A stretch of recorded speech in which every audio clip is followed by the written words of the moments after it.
Welcome to another episode of Unlock Your Potential. I'm Steve Picaro, And I'm Barry Rubin. and we're glad to see you and hear and be with you again.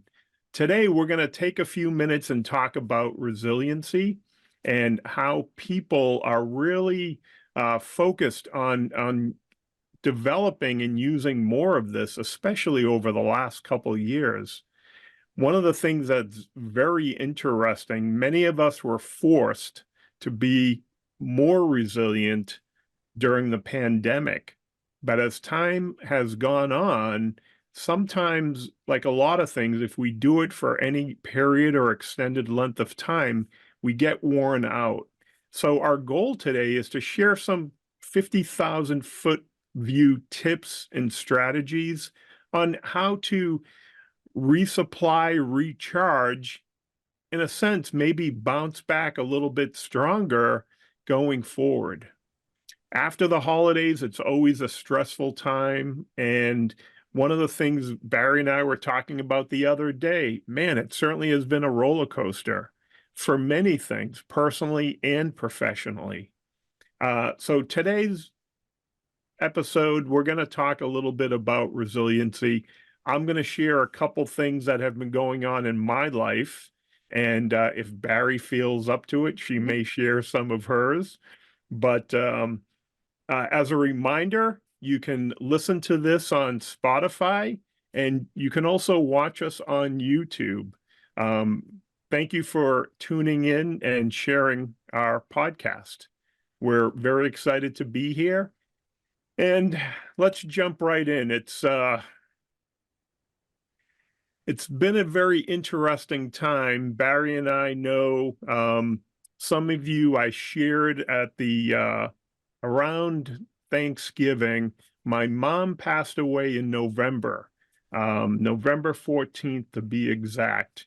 My mother was in hospice for 6 months, and really for the 18 months before that, my wife and I were driving up from Connecticut to Massachusetts, helping out, visiting on a regular basis. My sister was the primary caregiver, but we were going up there to support my mother as well as my sister. We would take my mother out. My sister and my brother are both in the Massachusetts area, but I'm 2 hours away. So just driving up at the end of a normal work week was very stressful. We would go up and have good times and sometimes not such a good time. In the middle of all this, my older son and his wife were returning home from Okinawa. All three of my boys are in the Marines, and we were getting excited to see him after 3.5 years of being in Okinawa. Uh, while this was going on, my middle son has been in the Middle East from August to today. He's been in the Persian Gulf, the Red Sea, and currently in the Mediterranean on the USS Bataan. So when you talk about being resilient and developing this ability to bounce back, I feel like I've been stretched a lot over the last few months, but I also know a lot of people who are transitioning, trying to grow their business, starting new roles, even with their personal lives, are going through similar things. Barry had some situations that she was going through, and we thought it would be a good time to share again, just to touch base, to help people put things in perspective, and to share some common strategies that have worked fairly well in the past. But they're also good reminders. Barry, anything you'd like to share with the group? Remember, what happens on the podcast stays on the podcast. Well, I think for me, when I realized that I actually was resilient was when I got my cancer diagnosis, because you go through so much, emotionally, mentally, physically, spiritually. You question life. You just, it's very easy to fall apart or get whirled into a vortex of uncertainty. And what I realized, the thought that I had was just keep going, just keep going, just keep going. And when I was in radiation, I read a tip that someone had posted somewhere, and it said, you have to find ways to do self-care. So every Friday after my 5th radiation appointment for the week, I would go and buy myself a scratch-off lottery ticket just so I could have the rush of scratching it off, even if I didn't win. And that whole mindset of just keep going. Like I would look forward to Friday, and then as the months went by after I finished treatment, I would try to do something nice for myself once a month. I bought a new monitor for my computer. I started walking, so I bought myself a pair of new running shoes. And I just kept going back to baby steps, baby steps, baby steps. For me, that's what kept me going. I don't have to run the marathon. I just have to take a baby step. So that's my experience with resilience. My question for you, Steve, is can you define resiliency? Why is it important for people to have? Like, I just knew I had to keep going, but I didn't really frame it in terms of resilience. Yeah, it's a good question. And, I think you bring up an interesting point, Barry, in a sense, being resilient, and we've talked about this, one of my favorite mantra, right? Our goal is progress, not perfection. Yeah. But being resilient is a process.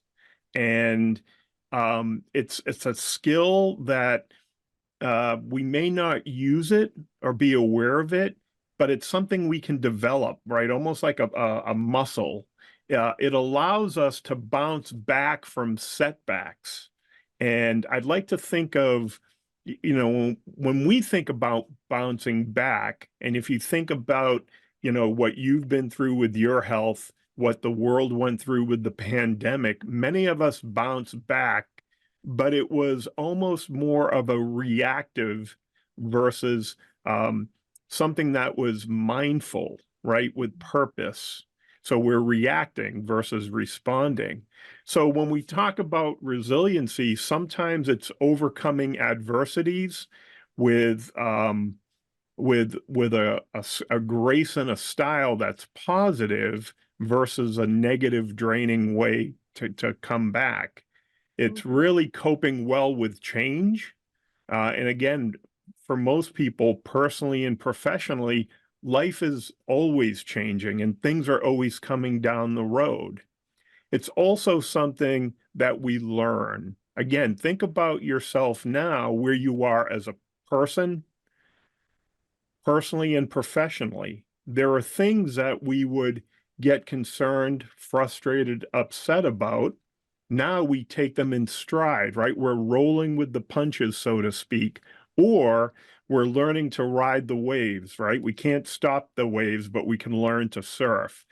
So resiliency is a state of mind. It's the ability to recover quickly without being overwhelmed or acting in destructive ways versus we can react in a way, but we want it to be less destructive if possible.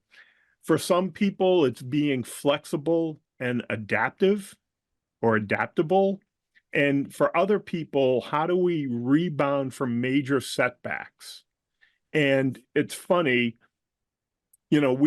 some of you know that I go these hiking trips for these week-long hiking trips. And over the last 7, 8 years or so, and I've been hiking with my sons for 20 years on and off.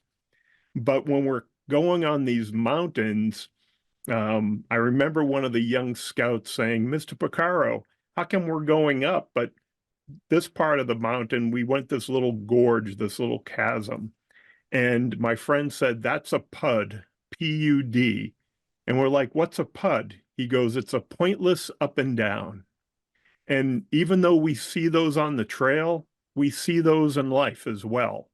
Even though we're still going up, we're going to have these little pointless ups and downs. And that's where having that resiliency or being resilient allows you to come back up on the other end. Can you give some examples of resiliency or how somebody would respond to those ups and downs in a resilient way?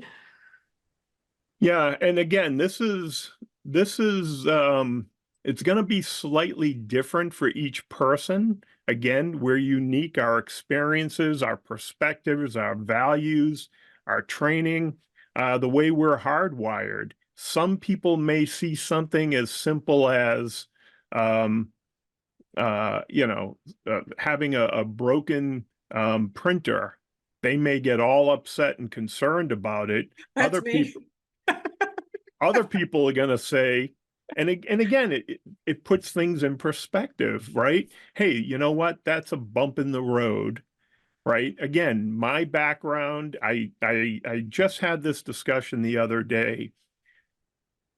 I was in the operating room in the Navy, surgical technology, first assisting, scrubbing in on surgery. I've been there for deliveries, C-sections, emergency surgeries, all types of things. I've been out in the field with scouts on mountains, all types of weather. I've been on roadside accidents. I've been in different areas, and for me, there may be little bumps in the road, but when I put things in perspective, it's not life or death, Mhm. especially. And again, when I met Barry, I was already in my coaching and training business, but I was on call for almost, well, 24 years working in the operating room. And we got called to the operating room. It was like being a firefighter. And sometimes it was life or death, whether I was scrubbing in surgery or I was in orthopedic sales. I started off in orthopedic trauma, and, there are times I would get calls from my level one hospitals, Steve, big surgery case, nurses need help setting up the equipment. You need to be there in 30 minutes. That was important. That was learning to discern what was important, what wasn't. So there are things that we do, and if you think about a stress ball, how do we handle stress? And this is really the big thing, the way Barry handles stress versus the way I handle stress. It's not better or worse. It's what works for her and what works for me. And you may have your own ways of doing that as well. So whether it's something, again, minor in work, a printer's a perfect example. The internet, we've all been there when we're trying to get an email out and it goes down, or something happens, my battery dies on my cell phone, or I accidentally delete something when we need it. For the most part, it's our perspective and the way we look at the situation that allows us to change and be resilient. That's So, interesting. yeah, Yeah, because how I used to be and how I am now, I can feel my blood pressure going up when something is going wrong. And I've learned to just be like, you know what? It's not the end of the world. Just breathe and try to fix it. Or if you can't fix it because it's out of your control, it's out of your control. It will get fixed. So I definitely have come a little further in that way myself. So my next question would be then, how does somebody measure how resilient they are? yeah, that's a great question. I'll share a quick story, put things in perspective. I never really thought I was resilient. Like a lot of things, we look in the mirror and we see ourselves a certain way, but you also have to try to step back and be objective. And again, having another conversation.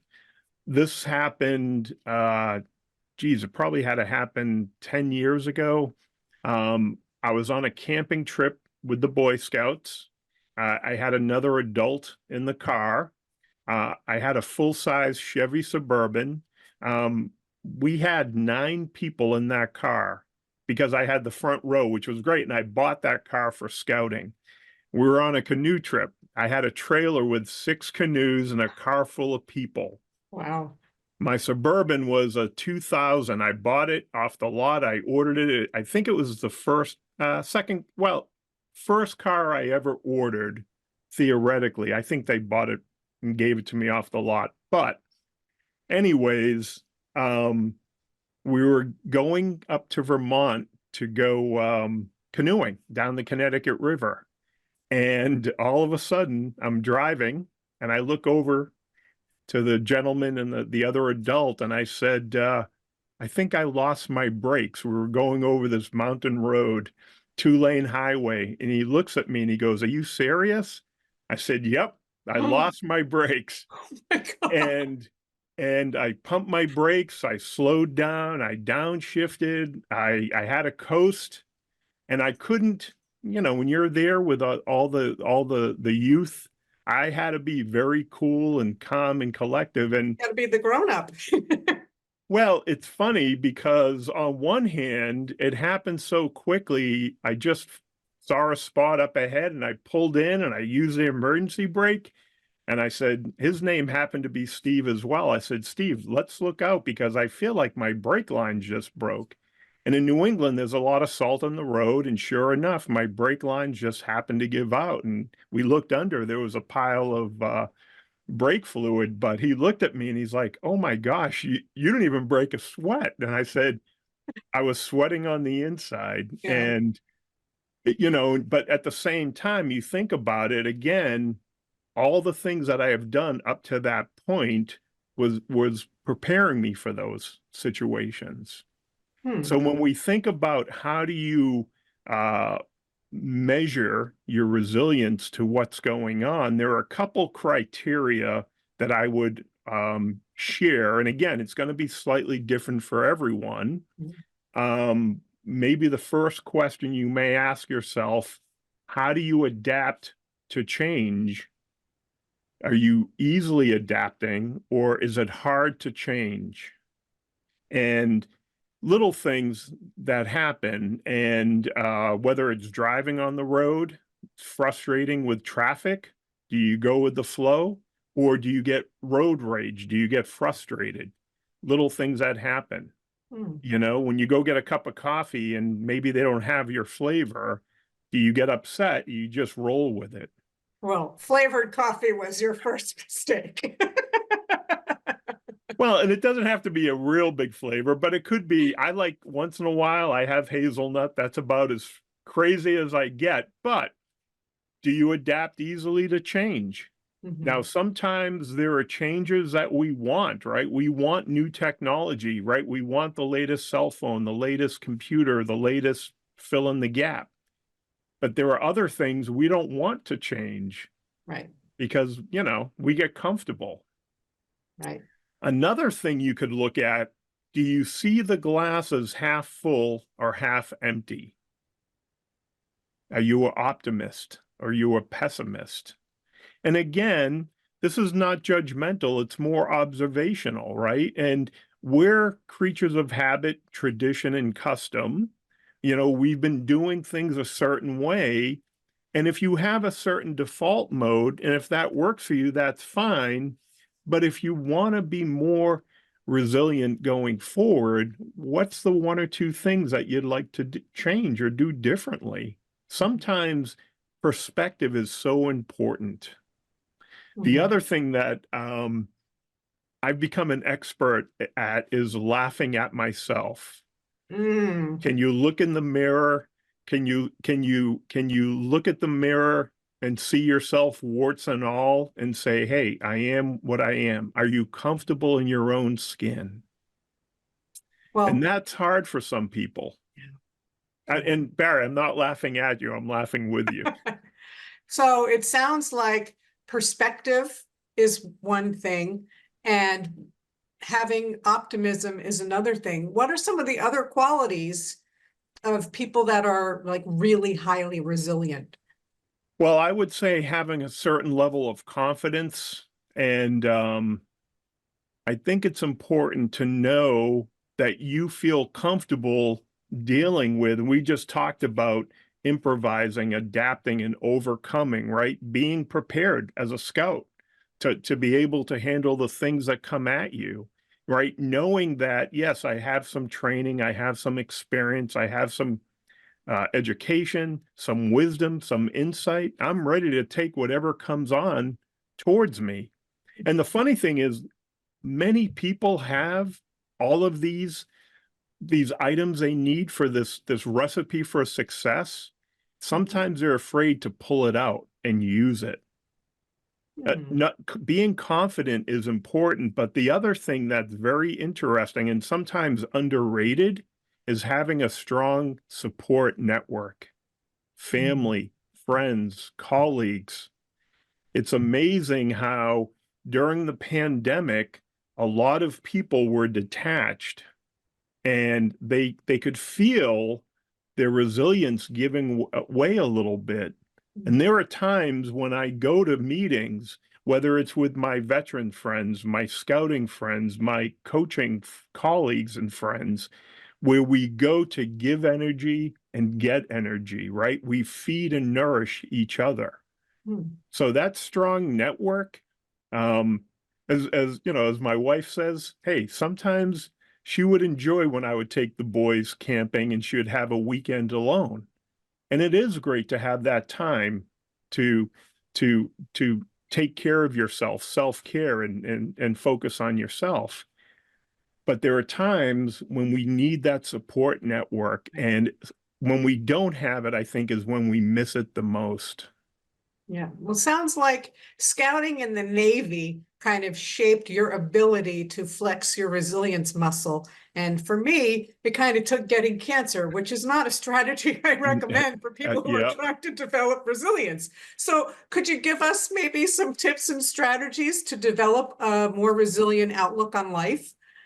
Yeah, well, I'll share one that you reminded me of, and you may not have come out and said it, but um, you took some of these challenges that you went through personally as an opportunity for personal growth, Mhm. to learn more about yourself and the opportunity to learn about other things that were affecting your body.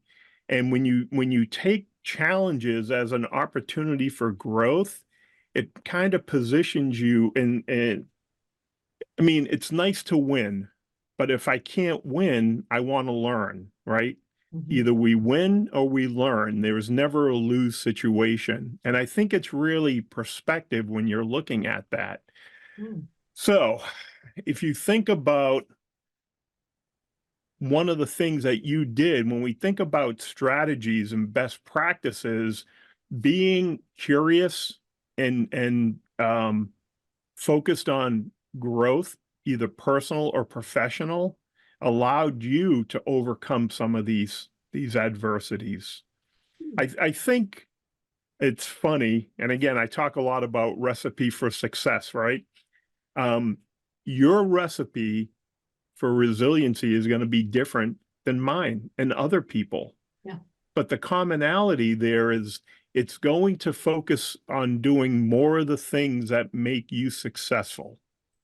And you're very curious as an individual, from Right. what I know. Yeah. Um, Having strong and healthy relationships, again, friends, family, including yourself. Are you comfortable with yourself? I think it's funny sometimes people don't appreciate that, when they say, I have a healthy relationship, even having friends that you can bounce ideas for, you can call and vent and share experiences. Hey, this is what I went through. What did you go through, right? Brainstorming, very important. We It's interesting, even though we want to be separated by technology, we still want to connect with people. I Mhm. don't know what I don't know, and I don't know everything, right?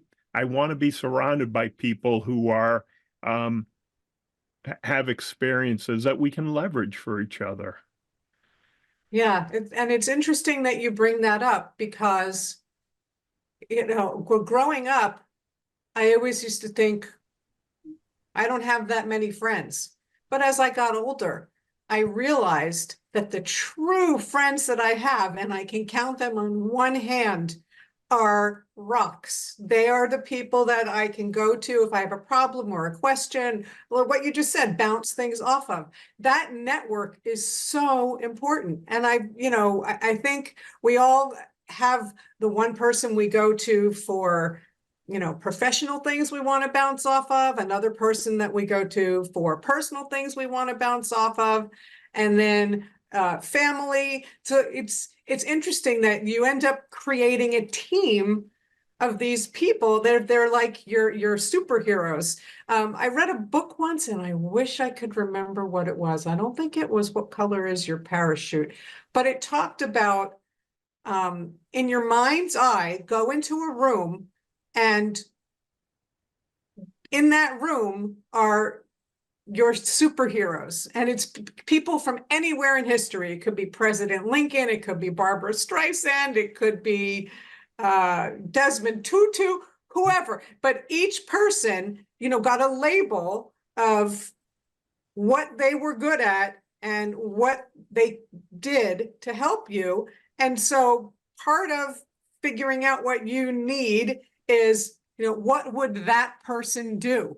Because the reason they're your hero is because they're really good at something, whether it's, building resilience, being resilient, overcoming hardships, whatever it is. And sometimes I think back to that virtual room that I built with those people, and it's like, wow, this is a really good team.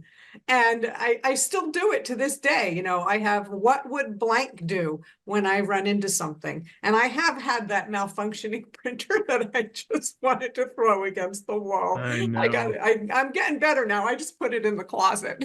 I know. Well, it's funny, but one of the other most I would say helpful ways to approach this is being flexible, right? Emotionally and mentally, right? How do we be strong and gentle, sensitive and tough, calm and emotional, serious and playful at the same time, right? We want to have that flexibility to be able to expand and contract as the situation demands and needed, right? Putting things in perspective, rising or lowering or moving to the left or right as a situation, requires.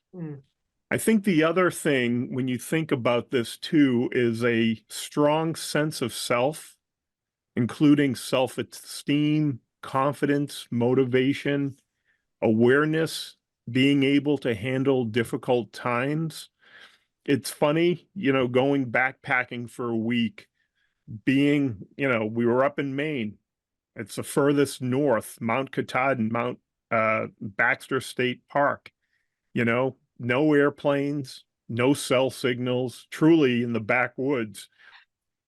Being prepared, I had to take wilderness first aid. I've taken all types of preparedness to handle those situations, hoping we never see them.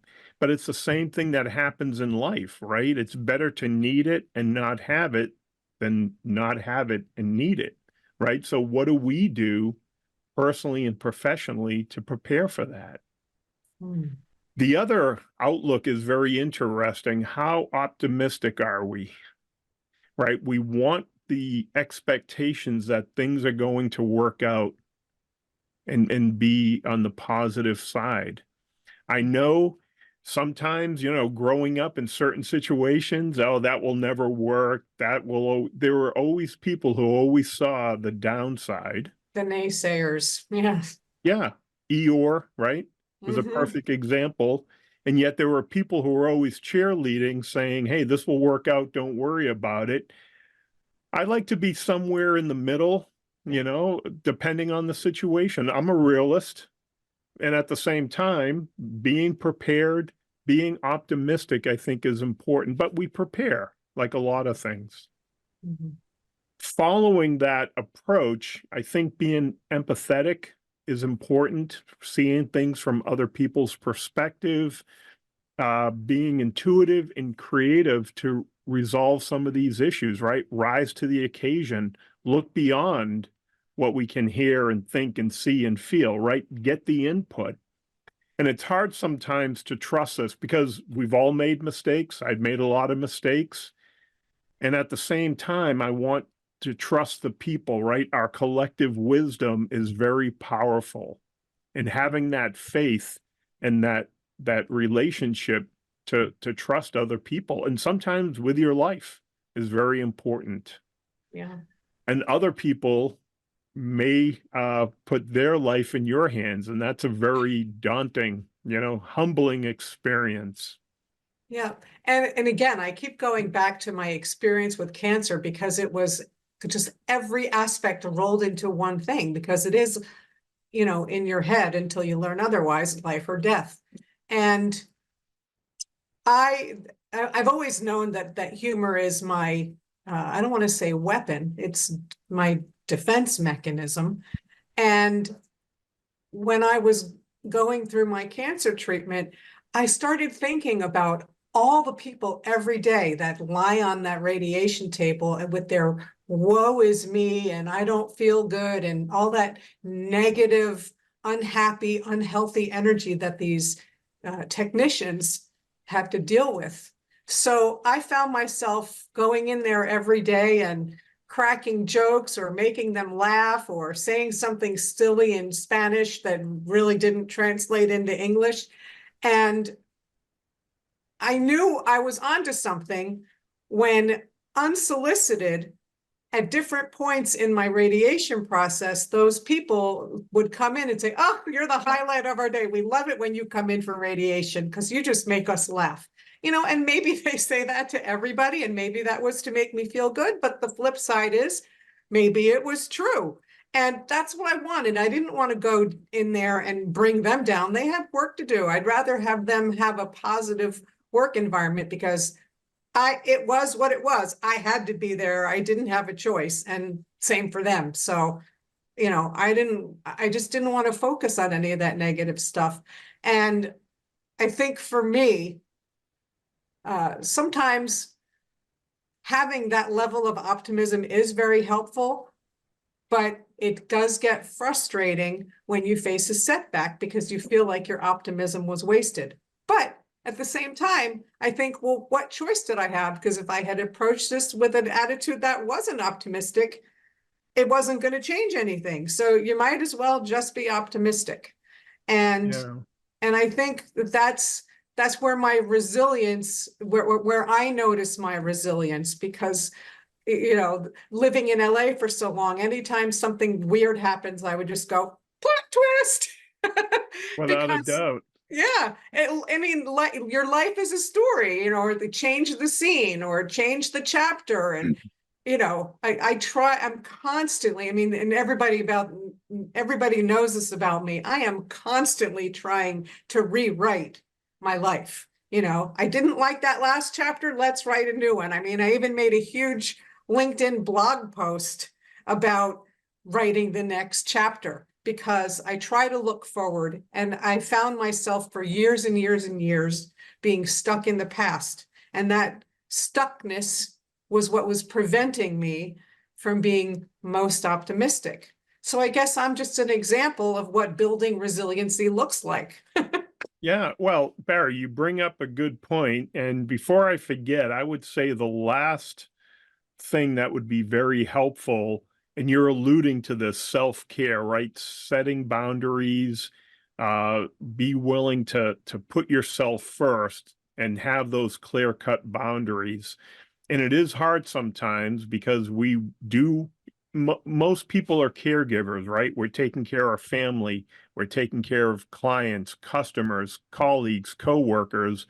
Sometimes we're so busy taking care of others, we don't have anything left for us. Hmm. So if you're going to be resilient, you want to be able to set your boundaries and take care of yourself, which is, it's hard sometimes because we don't want to be self-centered or Selfish. selfish. Yeah. And, whether you have a spouse, a partner, children, pets, customers counting on you, if we don't take care of ourselves, we're not going to be able to take care of anyone. And you know what? Self-care is another topic we'll talk about in the future.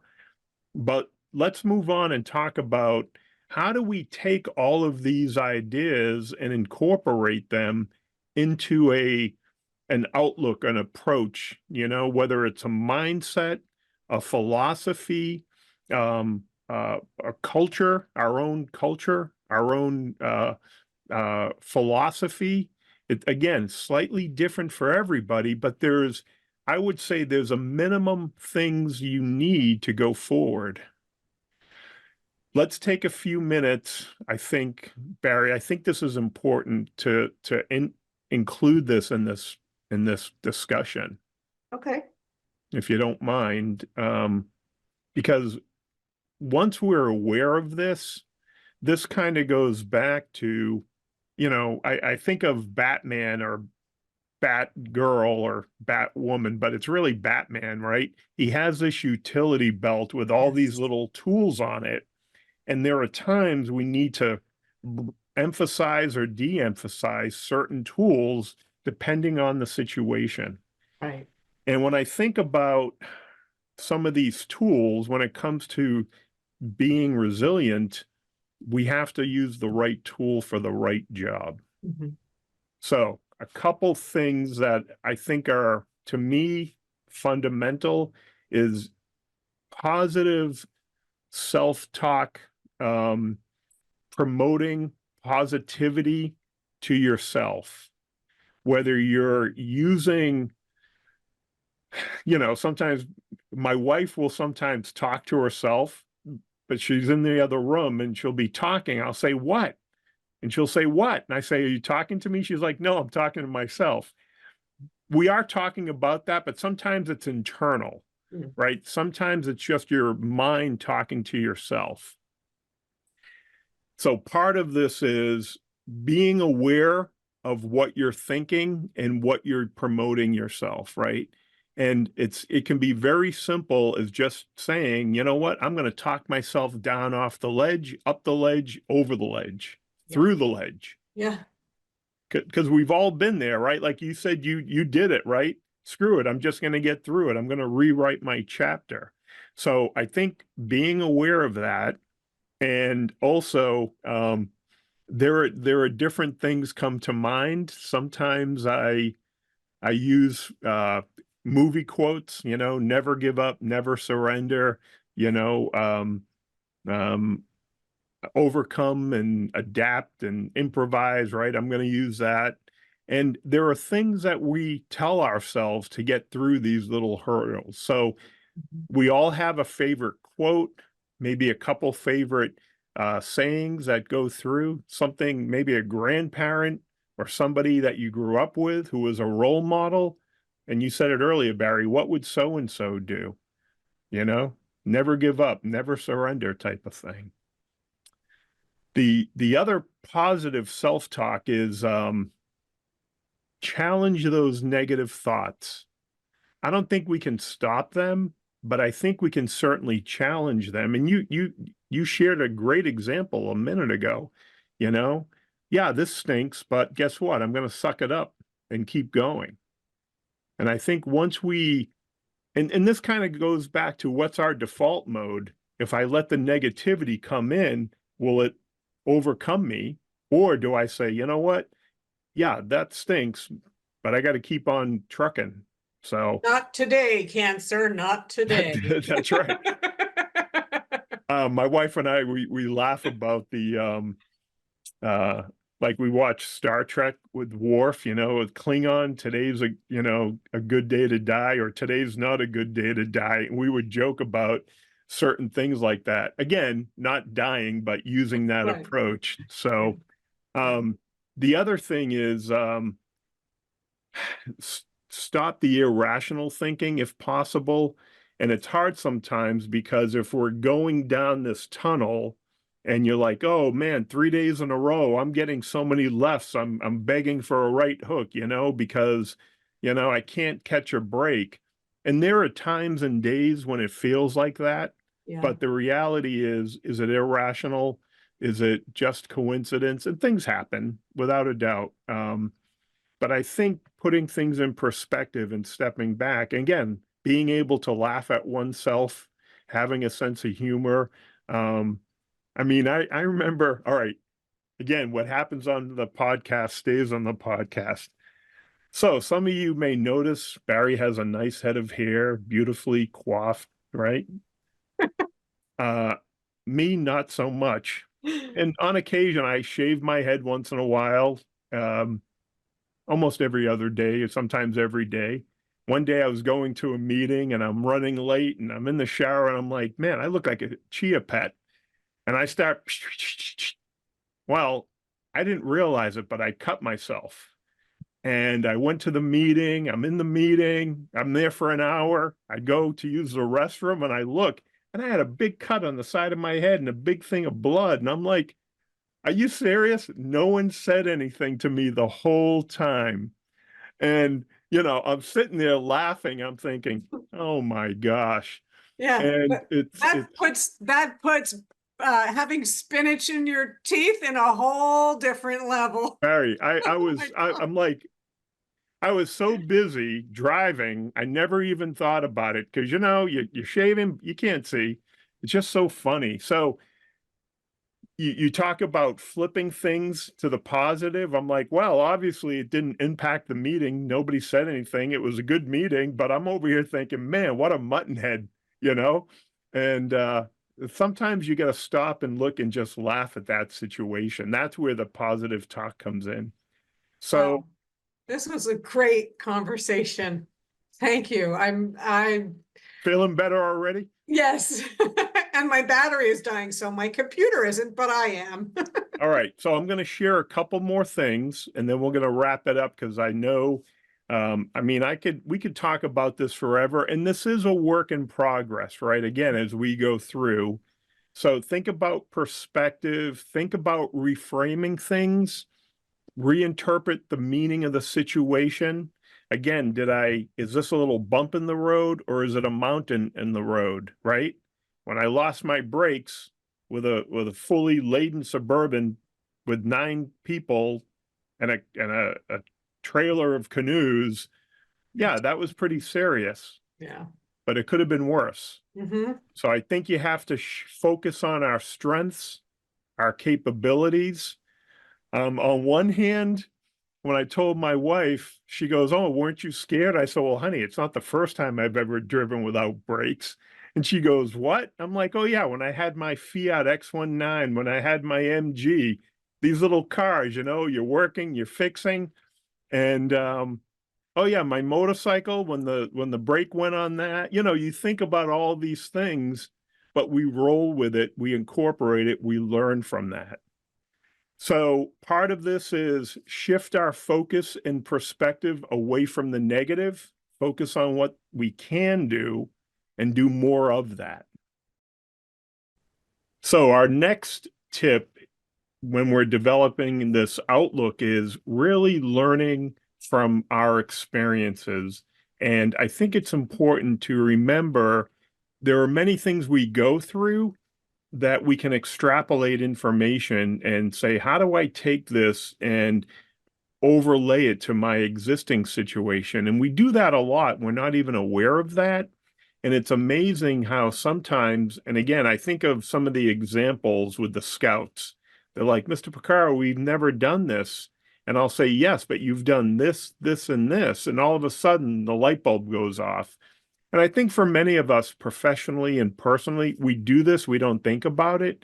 But I think going forward, post-pandemic, a lot of the stuff we're doing, it's amazing what we've gone through. Barry shared some great examples of what she's gone through. I've been through stuff, and there are days when I think I couldn't go through what other people have gone through. And other people will say, well, you've been through a lot. And I'll say, it's nothing compared to what you've been through. So think about not only can we learn from our own experiences, but we can learn from other experiences as well. Um, One other thing I think is very important, talking about developing new skills and knowledge. In a sense, we fill in the gaps when we talk about developing and being prepared. And Barry and I have talked a lot about this over the years. When we got on LinkedIn, We didn't know what we were doing. Nobody knew what they were doing, right? It was a new experience and we made mistakes, but we learned from that. And those were the stepping stones to helping us build our resiliency. Um, and, we laugh about it now. It's like we didn't know what we were doing, but that was part of that adventure. The goal, the skills and the knowledge. Along the way, we built social connections. And Barry and I didn't know each other. Well, we kind of did. Well, That's an interesting story for another podcast. possibly, but there's also, I think, another thing when we talk about developing resiliency, a positive outlook is having that sense of humor, realizing that we are going to trip, fall, stumble, but that's okay. Getting back up is the important part. Right. It's not like we're going to not ever make a mistake and move forward. And I think once you realize that, it starts we're giving ourselves permission to grow.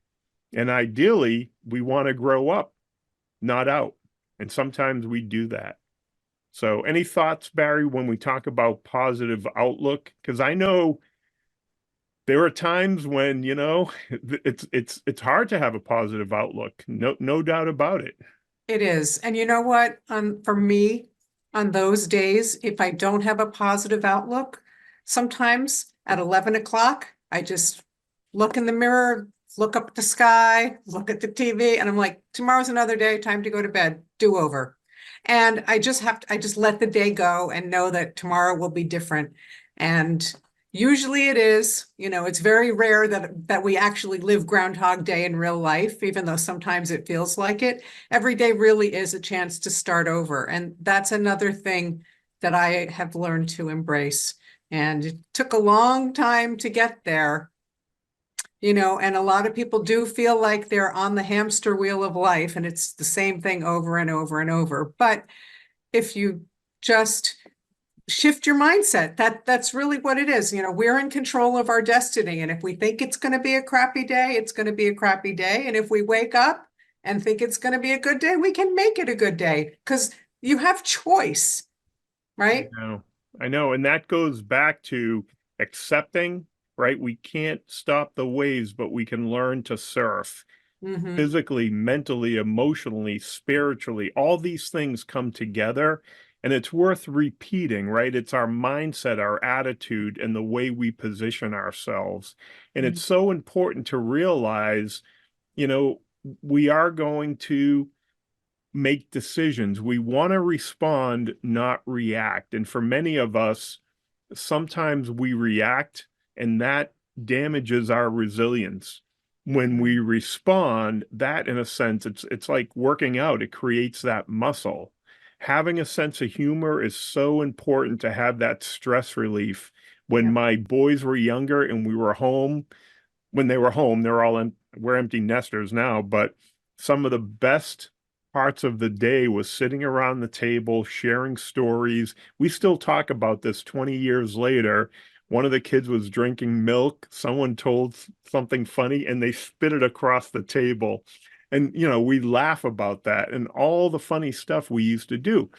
That humor is a pressure valve to relieve stress. Yep. We find humor in stressful situations because you just have to laugh how absurd it is, Mm-hmm. and the irony. And it's to Barry's point, when life gives you lemons, we're making lemonade or lemon margaritas or lemon martinis or whatever you're drinking. Yep. And I was just going to say from my time living in LA and being in and around the entertainment industry, like I said earlier, the whole thing of looking at life as a series of plot twists and spit takes. I mean, who doesn't love a joke so funny that milk comes out your nose? And sometimes if you screw up really badly, you just have to be able to laugh at yourself. You just do. So yeah, a lot of the stuff that you're talking about resonates with me because the biggest tool in my utility belt is humor. So I am just hearing this and going, thank goodness for my humor. you are quite funny. All right, so a couple things and then we'll wrap it up because it's again, This is a great topic. We're just scratching the surface, 50,000-foot view. We mentioned earlier about self-care. And again, many of us are in a caregiver role, even with pets. We laugh. We had a gecko, a leopard gecko that lived 22 years. My son got when he was 7. And, we used to laugh because we would have to get crickets and mealworms and feed the gecko, but it was part of the family. And, whether you have dogs, cats, guinea pigs, fish, whatever you have, right?